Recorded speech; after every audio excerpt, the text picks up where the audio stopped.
Well, welcome to the Dare to Be Great, Dare to Be You podcast. My name is Shawn Langwell, and I am your host. And if you like honest, vulnerable, and real stories about what it takes to not only become great, but self-confident and bold enough to be yourself, then this show is for you. Each of my guests started out as ordinary people like you and me, but have accomplished extraordinary things in their lives to be considered great, masters, or experts at what they have been called to do. Join me each episode for inspiring, encouraging, and meaningful conversations with diverse people from all walks of life and industry. Leaders and brave individuals who offer unique insights into the fields of arts, entertainment, business, finance, technology, healthcare, sports, psychology, recovery, self improvement, personal growth, and so much more. Whether you're in the same fields as my guests or not, I guarantee you will walk away from each episode feeling better about yourself and inspired to take the next bold step toward your own goals and aspirations. Your life will improve if you dare to be great and dare to be you. And I have Mary Ellen Witten, who is back for another podcast episode with us. We had the rare treat of uh, interviewing her for her very first podcast, and that was several months ago. So welcome, Mary Ellen. Yeah, thanks for having me back. Absolutely. Here's a little bit about you from your bio, Mary Ellen, and for the listeners, Mary Ellen Witten is an award-winning author, entrepreneur, nonprofit co-founder, and experienced registered yoga teacher. In shorthand, that's ERYT, with over 24 years of teaching experience. After overcoming personal struggles with self-worth and self-doubt, Mary Ellen discovered that true transformation begins within by shifting inner dialogue, releasing limiting beliefs, and choosing to step into one's own light. Her book, Lean Into Your Light, which we talked about last time, has received an International Impact Award and has been featured in publications including Women's Reporter, CEO Times, and Women's Insider.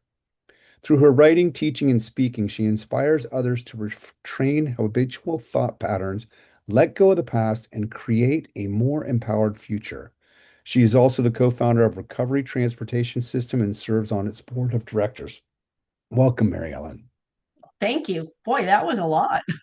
Yeah, and that was a condensed version, but we didn't get a chance because the first time you were on the show, you had just come out with your book maybe 6 or 7 months beforehand, and we really focused on Lean Into Your Light, which is a fantastic book, easy read. Anybody who likes personal growth and self-development, self-improvement style books, I highly recommend it. It's not a tome. It's easy to integrate into your lives. So there's your free plug for that.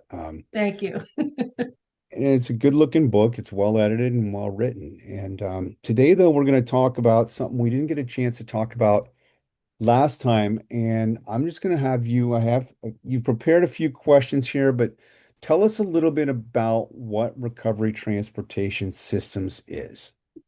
So what we do, I mean, I should probably give you the backstory first Sure. as to why this came about. So my friend Tom Lewis came up with the idea. He's the founder, I'm the co-founder, and we've been good friends for many years. We know each other's families very well and all those kinds of things.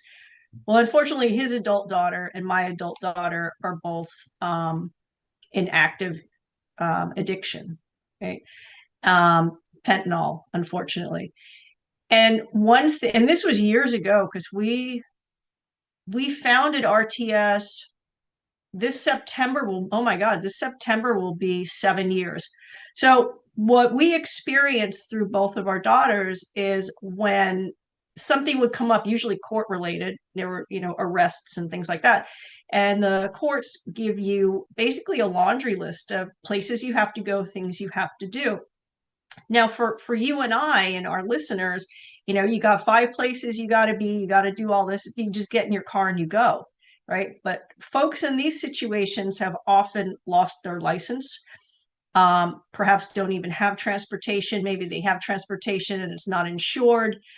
Maybe it's just in bad working condition and it's dangerous, right?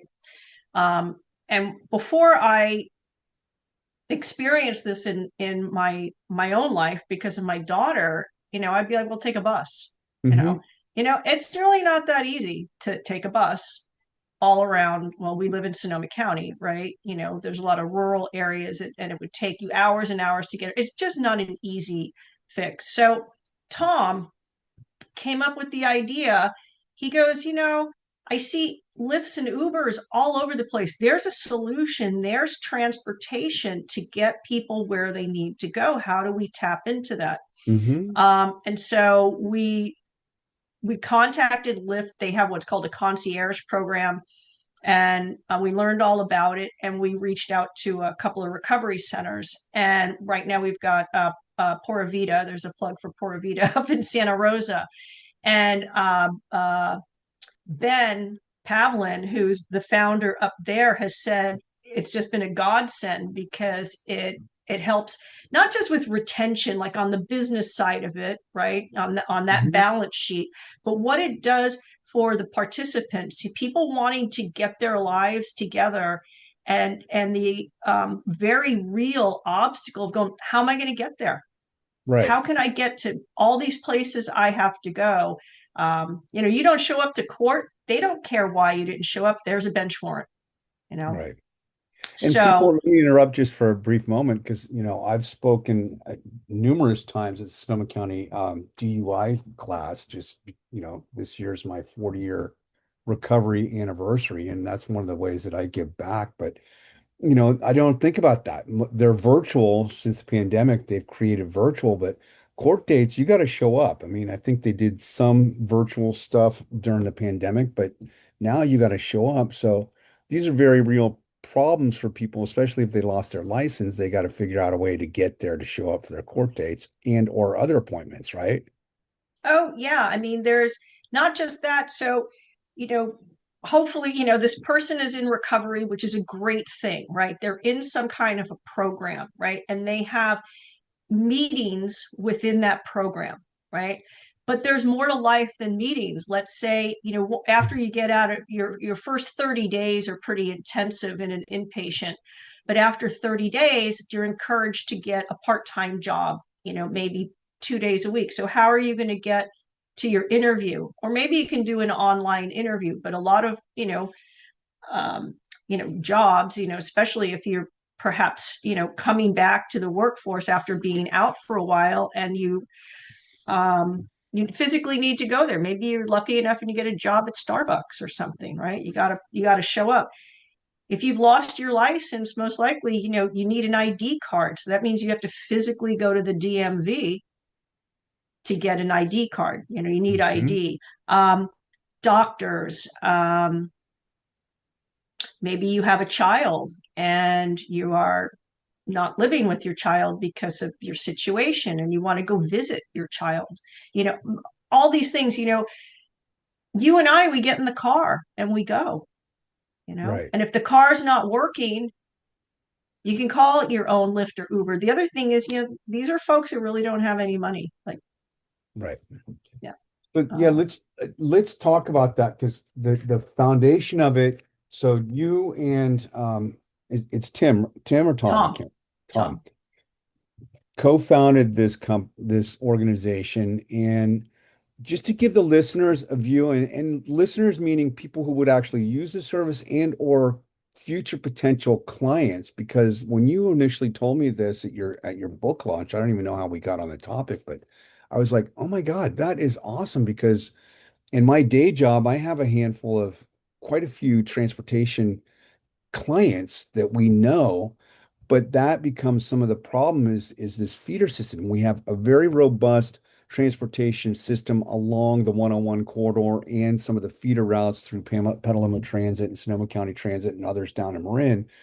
But people who don't have the financial means uh, to have Lyft or a shuttle service, it's limited. So you're filling a gap, not just for those folks, but also talk briefly for the business owners out there, whether it's recovery or otherwise. You serve this, is this solely for recovery or is this other businesses? I don't remember. It's solely for recovery, but if, Okay. if somebody reached out, we'd have a conversation. um The, so the question I was going to ask okay. just to complete that thought was, how does this work for them if there's others outside? Is it just Sonoma County and Marin, or is it just Sonoma County? Well, we'd like to be nationwide, but Okay. because we live in Sonoma County, we're here right now. So here's the situation with Ben, or was the situation with Ben. He had a van, right? And the logistics of having one van and one driver, and he has it, well, he's expanded quite a bit, but back then he had 7 recovery houses that could house maybe 7 people. So let's say 50 people, right? So you have one van, one driver, and 50 people that have to be in different places at different times during the day, right? And that's Plus somebody to drive those vans. and you have to buy you own the van and everything that goes along with owning a vehicle, and then you need to pay your driver. So at least for them, and actually probably for any other recovery center, in terms of money, in terms of cost, this is more cost effective to do it. We have rideshare. We also have a volunteer ride program that's called Assisted Rides, which is absolutely fantastic. And so our goal is when we get into a recovery center, is it's we use both systems. So if you need an immediate ride, like, hey, I forgot, you go to your house manager, hey, I forgot, oh my God, I have to be somewhere at 9:30. It's 9 o'clock. I need a ride now. Okay, perhaps use the Lyft concierge system because you're going to have a driver there in 5 minutes, right? The assisted rides portion of it, the volunteer program, you build a volunteer program. And let's say you're a volunteer, Shawn, and you say, okay, I'm going to volunteer to drive on Monday, Wednesday, and Fridays between 9 a.m. and 12 p.m. And it's all in a Gantt chart. It's all in, software. I don't have to really, I just plug it in and it creates it. And then the software would go out and say, especially for scheduled rides, that's a lot easier to Hmm. use assisted rides. Mary Ellen has an appointment every Wednesday at 10 a.m. and you're my driver. So we Okay. like we like to do a You can commingling. get so they can schedule it either on the recovery center, whoever that person is, side, as well as the individual, correct? No, it's who's ever given that task at the recovery center. You can't schedule your own ride. You can, Yeah. okay, that's a good clarification. I'm glad I asked that. Yeah. So this way, if you could if you could schedule your own ride, you might, schedule a ride to the party that your Well, buddy's that's why I was having. asking. I'm a recovered alcoholic and addict, and I know that there's ways to work around the system to get what you want. So anyway, I'm glad I Yeah, it asked. has to go through your person. In their case, in Pura Vida, it's usually at the house manager. So I would approach the house manager. Oh, hey, I need to go. I've got a doctor's appointment. That's fine, right? You show me an address, give an address that's a little sketchy. You're like, no, we're not going to give you a ride to that. Yeah, not going to Yeah, go there. Right. yeah. So, I mean, this is it to me. When you share this with me, it just seems so unique. It seems, I mean, that's the beauty of ideas. There aren't a whole lot of brand new ideas, but when you create new combinations, which is basically what innovation is, you and Tom found a way to find a need and this niche. So let's back up a sec. Why transportation? What was the impetus for you guys to go, hey, we want to do it? Was it an immediate need for your daughter, or what was it? So independently, we both had similar experiences with our daughters, and then we had a conversation. In my case, I was with my daughter up at the courthouse in Santa Rosa. She had, got caught stealing or whatever the deal was. I don't remember, but I drove her. So she, showed up to court. And at the end of her, I don't know what you call it, hearing, when the bailiff handed her this laundry list of, okay, well, you have to do this, this, this, this, and then come back and prove to us that you did this, this, this in a month. And we walked out of that courtroom and she burst into tears. Hmm. She goes, how am I going to do this? You know, for people that are pre-recovery and very early recovery, and you can speak to this, right? I call it scrambled eggs, right? Upstairs, your brain is functioning on survival. And in an addict's case, survival is getting your drugs, right? You could call it their medicine, because unless they get their drug, they're going to get sick, right? So Mhm. the brain is just wired for I got to get, I got to get, I got to get, because that's what's going to keep me in the brain, in the reptilian brain. It says this is what I need for survival, right? So asking somebody in that phase of their life to be organized enough to go, okay, well, this is what I have to do at 9. I have to be there at noon. I got to, it doesn't work. Absolutely doesn't work. And I'm it glad that you creates such brought a, that. No, go go ahead. ahead. I was to say, it just creates more stress, and kind of throwing your hands up, literally throw, my daughter would throw her hands up and go, well, fuck it. I can't do all those things and be successful, so I'm not going to try. Yeah. And that's where I was going to go with it. It's like for us, those who aren't, I don't want to use the word victims because some of this is self-driven, but those of us who are in a situation where we may or may not be able to think clearly or coherently and make these decisions, it is overwhelming. And, to assume, oh, well, you just call it Uber or you call Lyft and you take care of responsibility. So what you're doing is offering a service, but it's still ultimately up to the responsibility of the individual to either talk to a house manager or what, for those who aren't, is this only available for people who are in recovery or not?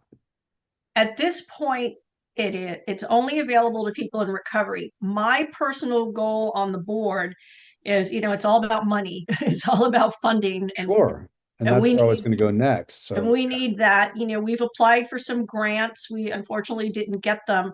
But my ultimate goal is beyond recovery centers is to be able to have basically like a business card printed that the police can hand out. mhm. Um, just anybody can really hand out. And so you can, if you're, maybe on the streets or not on the streets, but you're in active addiction, and you go, you know what? I'm done. I want to go into treatment. I want to go um, get detoxed. Whatever it is you want to do, you could text a code and have the car come pick you up, because sometimes the police will drive you to like the Arinda Center or um, whatever, but sometimes they can't. The other thing is it also takes the burden off 911. Let's say Right. you're going, it's not a total emergency, you're not in a life or death situation, but you go, I want to go to the hospital, I want to get checked out, I want to get a case manager, and I want to change my life. So rather than tying up 911 and an ambulance and all that goes along with that, you can just text a code and we'll get you a ride to the local ER. And in that sense, that's part of the reason why I asked that question, Mary Ellen, I'm thinking of this holistically, is it makes total sense driven by the house manager at Pura Vida, for example, and or other recovery facilities. I don't know how many there are off the top of my head. A I lot. know Muirwoods Teen Center has their own van and they shuttle people back and forth, but I'm not sure if, Serenity Knolls or, well, that's down in Marin, but I'm not sure if some of the other ones have that shuttle service available. But on the other side, what you're talking about is actually a huge taxpayer savings because if those folks need that and they're using, county or city services to fulfill that need anyway, it becomes a no-brainer. I mean, so I hope that you're able to figure that out. It's basically my 2 cents because the drain on the system when my mom has to get lifted to the ER by an ambulance, granted Medicare covers it, but the bill that they bill Medicare is $45,000 for a 5-minute drive. Yep. 5 grand. Yep. So, Yeah. anyway, I don't want to go down that rabbit trail. But the other thing with having a ride available almost instantaneously is when somebody gets that spark or that drive or that I'm done like right now. I want help right now. I want to change right now. If you have to wait an hour or two or three or till tomorrow, you just might have lost that moment, that spark.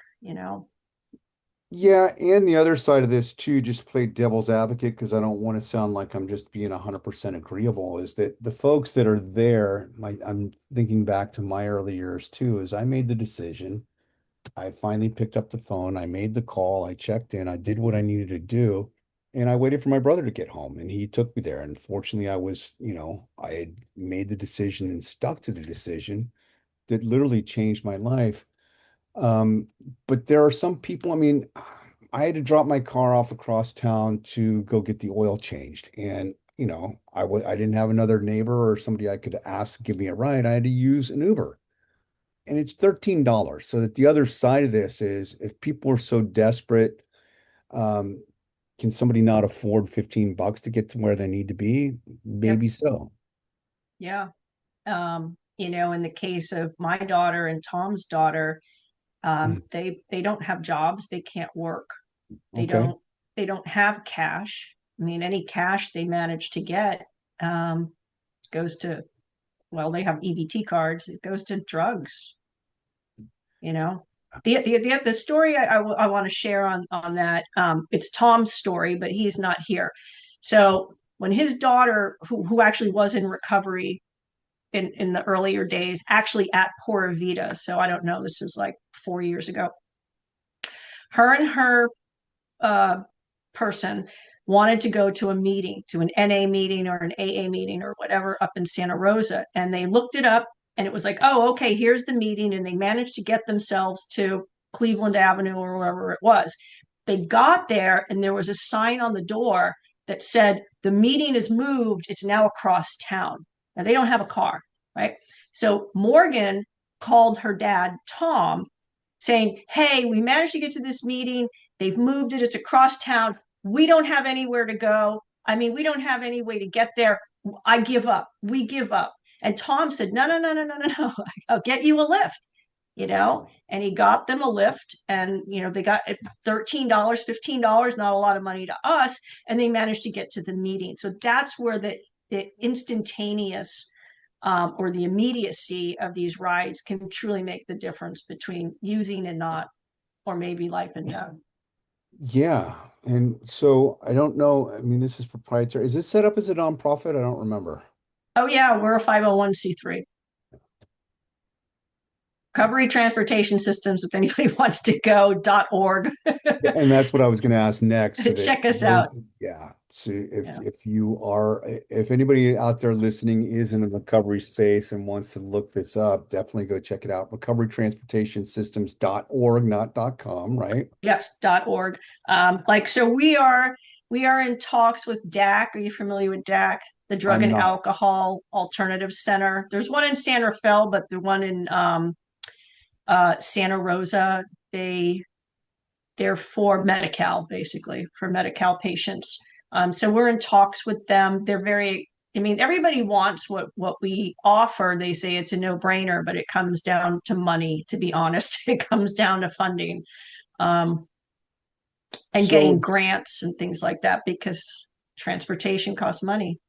right. And are you from the logistics? Let's go down to we'll go down to a different level here. We talked a little bit about the users and the providers, in terms of recovery centers.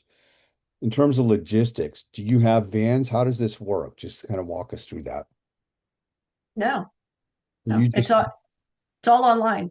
it's all online. It's Okay. all online. So what I do is I manage the reports and I pull data from the reports. On a side note, one thing that we also would like to do as RTS is present data to whoever the people that study this is, and prove a correlation between successful recovery and transportation. So I've been collecting data for the last 4 years or so.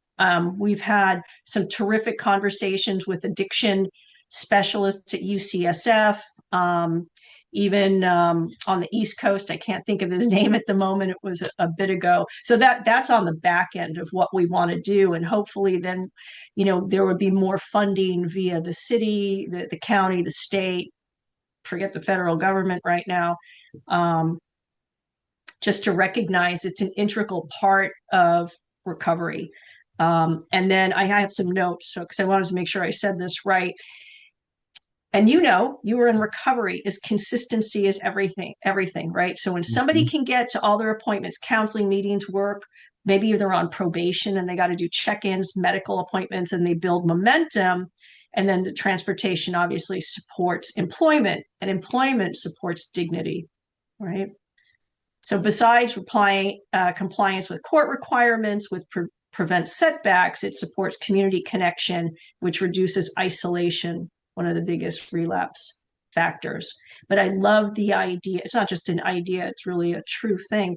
You know, you feel better about yourself when you can fulfill your obligations, you know. You do, and it goes back to, some of my other clients who will remain nameless, but there's an initiative to promote a housing first on the homeless side, a housing first mindset, and doing what they can to help improve people's dignity and get them literally off the streets and out from underneath the overpasses and living in tents underneath the overpasses, et cetera, et cetera.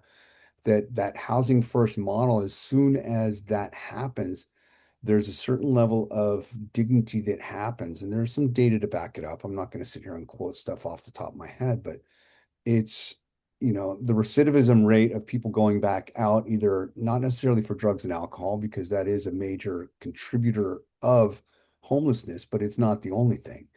And the point is these systems, what you're talking about is really changing a dynamic to help support um, dignity. It's a dignity in a I want to say moral. It's not moral, but it is somewhat. It's a moral obligation to help take care of those folks without being codependent, without doing it for them, but providing the support so that they have an opportunity, if they're willing to want to do these things, to remove some of the impediments is basically what you're providing for folks, right? We remove an obstacle. Yeah, Yeah. it's an often very overlooked obstacle, but transportation. The other thing is, not only does it give the individual more dignity, they develop a sense of looking at themselves like, I'm a dependable person. Look at this. I can follow through. I can do what I say I'm going to do. And you need help in the beginning. I wanted to go back to something you said quickly though about housing first. So a number of years ago, when my daughter was an unstable, she wasn't on the streets, but she was in a very unstable housing situation. She said to me, she goes, "Mom, how can I even consider getting a job when I don't know where I'm going to sleep tonight?" Hmm. Right. Yeah. So, It's um, hard. So Um, clearly this was born out of a need that you and Tom had. You saw an opportunity. So let's just kind of back it up another couple steps, because you're an author, you're also a yoga teacher for 24 years. I don't want to say you're a serial entrepreneur, but just the way that you think is creatively, but it's also founded in logic. I mean, we're not going to talk about it on the show, but you also have an insurance. Um, tell us what it is. We want to talk about. assurance business assurance business concepts. So I have a big background, but my whole like career life has been in sales. Okay. And so what I do now is I'm a senior business advisor for Assurance Business Concepts.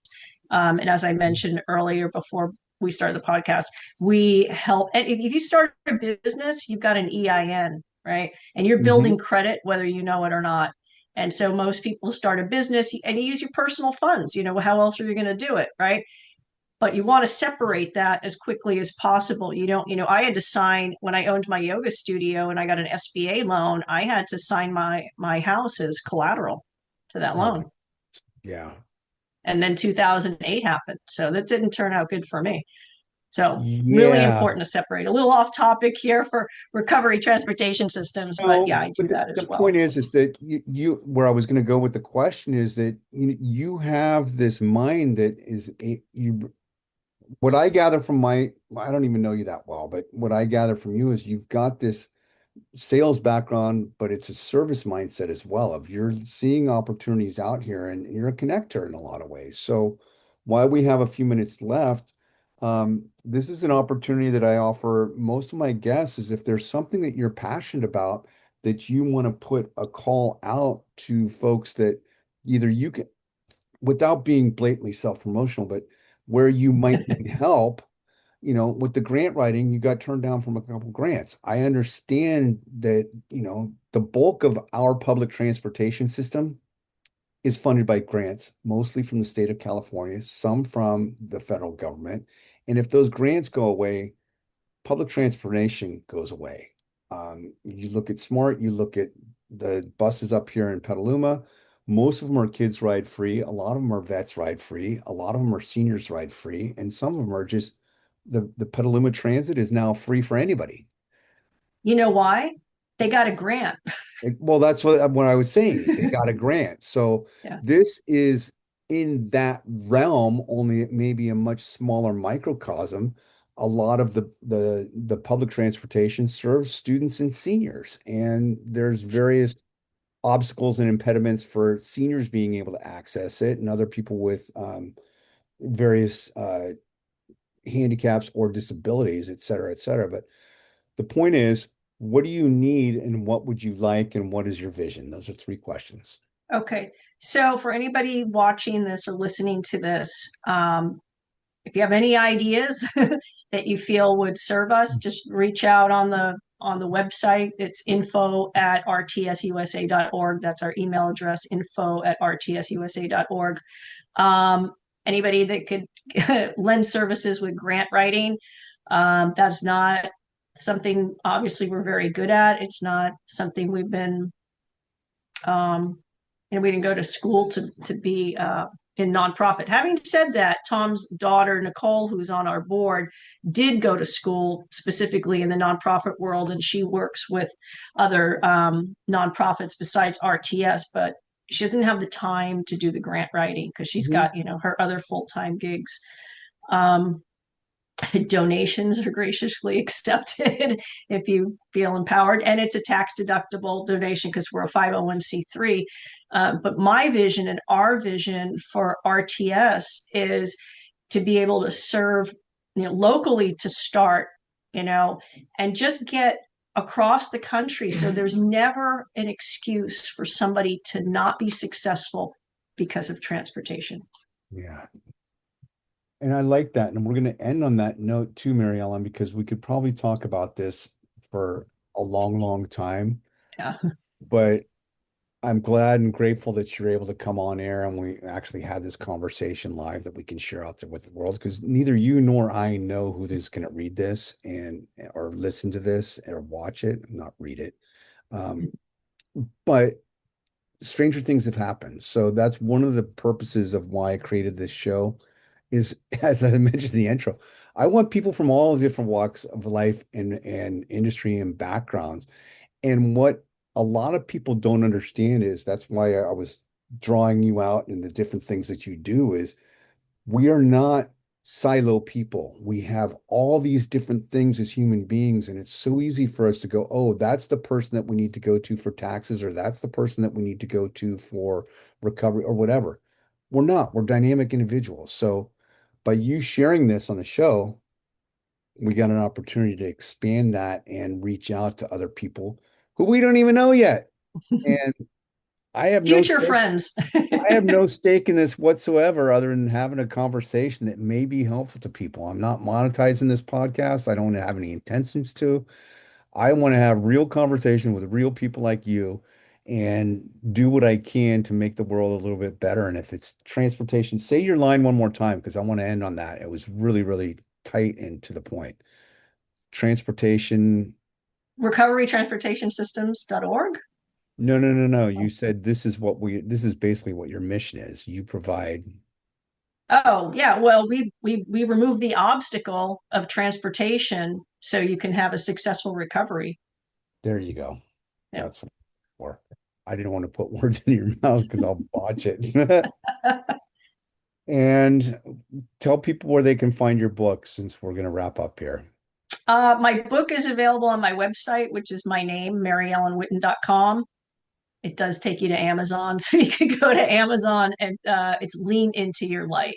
So Lean either in. way, it'll get you there. But if you want to see what's going on with me and events that I have, it's on maryellenwitten.com. And once you get back into doing yoga as well, can they contact you for yoga on your website as well? Absolutely. Okay. Yeah. Yeah. Mary Ellen, thank you, thank you, thank you. Folks, this has been Dare to Be Great, Dare to Be You. I'm your host, Shawn Langwell. And if you like it, share it, talk about it, pass it along. I know Mary Ellen passed hers on to hundreds of people, and we saw the benefits of that. So thank you again for being my guest today. Thank you for having me.